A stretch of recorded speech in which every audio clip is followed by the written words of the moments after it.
نصلی علی رسول الکریم ما بعد اعوذ باللہ من الشیطان الرجیم بسم اللہ الرحمن الرحیم الف لام را کتاب احکمت آیاتہ ثم فصلت من لدن حکیم خبیر اللہ تعبدوا الا اللہ اننی لکم منہ نذیر وبشیر وان استغفروا ربکم ثم توبوا الیہ یمتعکم متاعا حسنا الی اجل مسمی ویؤتی کل ذی فضلہ وإن تولوا فإنی اخاف علیکم عذاب یوم کبیر الی اللہ مرجعکم وہو علی کل شیء قدیر الا انہم یثنون صدورہم لیستخفوا منہ الا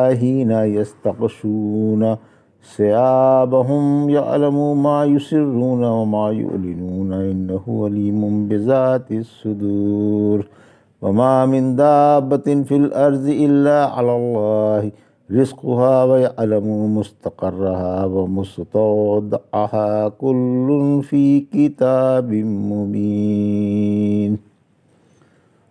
ابھی آپ نے سورہ ہود کی آیت 1 سے 6 کی تلاوت سماعت فرمائی۔ ان آیتوں کا ترجمہ اور تفسیر سے پہلے اس سورہ مبارکہ کی بارے میں کچھ جانکاریاں۔ سورہ ہود باعتبار مصحف 11ویں سورہ ہے اور باعتبار نزول 52ویں سورہ ہے۔ ابو بکر رضی اللہ تعالیٰ فرماتے ہیں، میں نے پوچھا یا رسول اللہ صلی اللہ علیہ وسلم، آپ کو کس چیز نے بوڑھا کر دیا؟ فرمایا ہود، واقع، نبا اور تکویر نے۔ ابن عباس عنہ فرماتے ہیں ابو بکر رضی اللہ عنہ نے کہا یا رسول اللہ آپ بوڑھے ہو گئے؟ فرمایا مجھے ہود، واقع، مرسلات، نبا اور تکویر نے بوڑھا کر دیا۔ مجھے ہود اور ہود جیسی صورتوں نے بوڑھا کر دیا، یعنی واقع، حاقہ اور تکویر نے۔ اب ان آیتوں کا ترجمہ۔ الف لام را کتاب احکمت آیاتہ ثم فصلت من لدن حکیم خبیر۔ آیت 1، اللہ تعبدوا الا اللہ اننی لکم منہ نذیر وبشیر۔ آیت 2، وان استغفروا ربکم ثم توبوا الیہ یمتعکم متاعا حسنا الی اجل مسمی ویؤتی کل ذی فضل فضلہ وان تولوا فانی اخاف علیکم عذاب یوم کبیر۔ آیت 3، الی اللہ مرجعکم وہو علی کل شیء قدیر۔ آیت 4۔ ترجمہ۔ الف لام را یہ ایک ایسی کتاب ہے جس کی آیات محکم ہیں، پھر وضاحت سے بیان کی گئی ہیں، جو حکمت والے اور خبردار اللہ کی طرف سے ہیں۔ اس میں ہے کہ اللہ کے سوا کسی چیز کی پرستش نہ کرو۔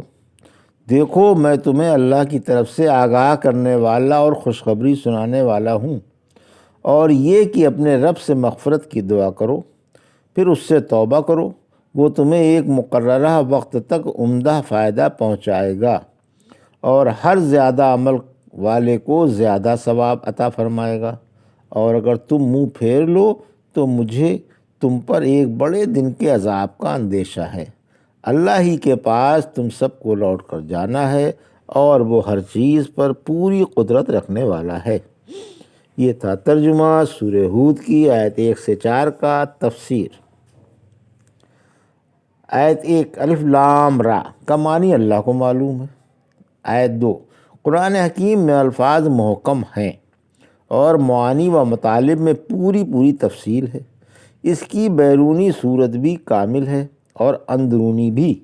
یہ اس حکیم کا کلام ہے جس کا ہر کام حکمت سے سرچشمہ ہے اور جو ہر کام کے انجام سے اچھی طرح سے واقف کار بھی ہے، اور اس کے عطا کردہ مسائل انسان کی اصلاح کے لیے ہیں۔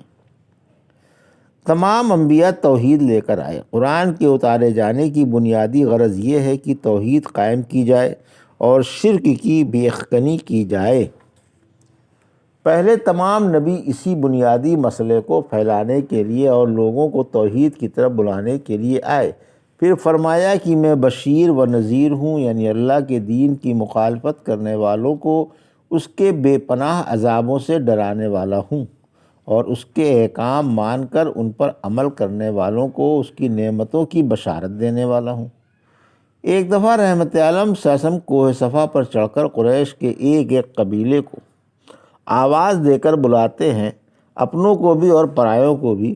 جب سب جمع ہو جاتے ہیں تو ان سے پوچھتے ہیں، اگر میں تم سے یہ کہوں کہ کل صبح دشمن کا کوئی لشکر تم پر حملہ کرنے والا ہے تو کیا تم میری بات صحیح مانو گے؟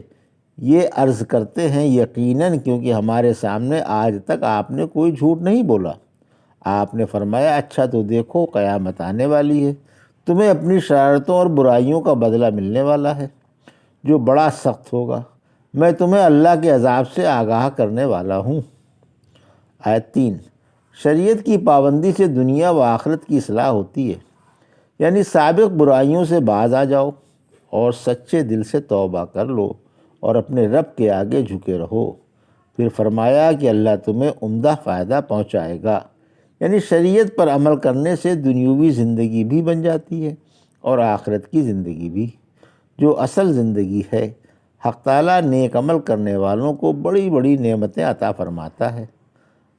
سورہ نحل کی آیت 97 میں فرمایا، جو کوئی نیک عمل کرتا رہے گا، خواہ مرد ہو یا عورت، ہم اسے پاکیزہ زندگی دے کر رہیں گے اور اس کے حسن اعمال کی وجہ سے اسے بہترین صلہ عطا فرمائیں گے۔ آیت 4، یعنی سب کو اللہ ہی کے پاس لوٹ کر جانا ہے اور اسے حساب دینا ہے۔ اس کی قدرت ہمگیر ہے، وہ نہ ماننے والوں سے بدلہ لینے پر اور فرما برداروں سے احسان و سلوک پر قادر ہے، اور جس طرح عدم سے وجود بخشنے پر قادر ہے، اسی طرح تمہیں دوبارہ زندہ کرنے پر بھی قادر ہے۔ تمام باتیں اسی کے اختیار میں ہیں، تم اس سے بھاگ کر کہیں نہیں جا سکتے۔ پہلے جنت کی رغبت دلائی، پھر عذابوں سے ڈرایا۔ الا انہم یثنون صدورہم لیستخفوا منہ الا حین یستغشون ثیابہم یعلم ما یسرون وما یعلنون انہ علیم بذات الصدور۔ آیت 5، کان کھول کر سن لو کہ یہ اپنے سینے موڑ رہے ہیں تاکہ اللہ سے چھپ جائیں۔ خوب یاد رکھو، جب یہ اپنے کپڑے لپیٹتے ہیں تو اس وقت بھی جو کچھ چھپاتے ہیں اور ظاہر کرتے ہیں سب کو اللہ جانتا ہے۔ واقعی وہ دلوں کے تمام راز خوب جانتا ہے۔ اللہ ہر چیز سے خبردار ہے۔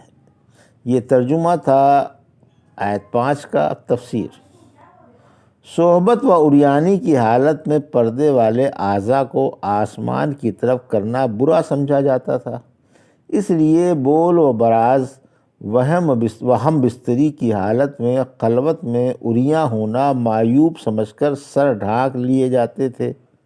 یہ اللہ کے بارے میں شک کرتے تھے، برے عملوں کے عادی تھے اور برے عملوں کے وقت جھک جایا کرتے تھے، جیسے کسی سے شرما رہے ہوں اور اس سے عیب چھپانا چاہ رہے ہوں۔ حق تعالیٰ نے فرمایا کہ رات میں کپڑوں میں لپٹ کر بھی تم جو کچھ کرتے ہو اللہ اسے بھی دیکھتا ہے، خواہ چھپاؤ یا نہ چھپاؤ، اللہ کو سب معلوم ہے۔ اللہ اسرار نہانی سے خوب آگاہ ہے۔ وَمَا مِن دَابَّةٍ فِي الْأَرْضِ إِلَّا عَلَى اللَّهِ رِزْقُهَا وَيَعْلَمُ مُسْتَقَرَّهَا وَمُسْتَوْدَعَهَا كُلٌّ فِي كِتَابٍ مُبِينٍ۔ آیت 6۔ ترجمہ، زمین پر جس قدر چلنے والے جاندار ہیں ان کی روزیاں اللہ ہی پر ہیں، وہی ان کے رہنے کی جگہ سے اور ان کے سونپے جانے کی جگہ سے واقف ہے۔ ہر چیز ایک روشن کتاب میں ہے۔ یہ ترجمہ تھا آیت 6 کا تفسیر۔ اللہ نے ہر جاندار کی روزی اپنے ذمے لی ہے۔ اللہ روئے زمین کے تمام جانداروں کی روزیوں کا ذمہ دار ہے، خواہ وہ بڑے ہوں یا چھوٹے، خشکی میں ہوں یا تری میں، اور وہی ان کے رہنے سہنے کی جگہوں کو، زمین پر چلنے پھرنے کی مقامات کو، ان کے قبروں کے گڑھوں کو اور ان کی زندگی کے گھروں کو خوب جانتا ہے۔ اسے معلوم ہے کہ وہ زندگی میں کہاں کہاں رہیں گے، انہیں کہاں اور کس سرزمین پر موت آئے گی۔ اسے ان کا وہ گھر بھی معلوم ہے جہاں وہ ابتدائی پیدائشی منزلوں سے گزر رہے تھے، اور وہ گھر بھی جہاں سے وہ چند قطروں کی صورت میں رحم میں ڈال دیے گئے تھے۔ فرمایا کہ ایک ایک بات تفصیل کے ساتھ اس کتاب میں موجود ہے جو حق تعالیٰ کے پاس ہے۔ سورہ انعام کی آیت 38 میں فرمایا، روئے زمین پر جس قدر بھی جاندار ہیں اور جس قدر بھی پرندے اپنے پروں سے اڑتے ہیں، وہ سب تمہاری طرح قومیں ہیں۔ کوئی چیز ایسی نہیں جو ہم نے کتاب میں نہ لکھی ہو، پھر یہ سب اپنے رب کے پاس جمع ہوں گے۔ یہ تھا سورہ ہود کی آیت 1 سے 6 کا ترجمہ اور تفسیر جو ابھی آپ نے سماعت فرمائی۔ بارک اللہ لی و لکم فی القرآن الحکیم ونفعنی وایاکم بآیات الذکر الحکیم۔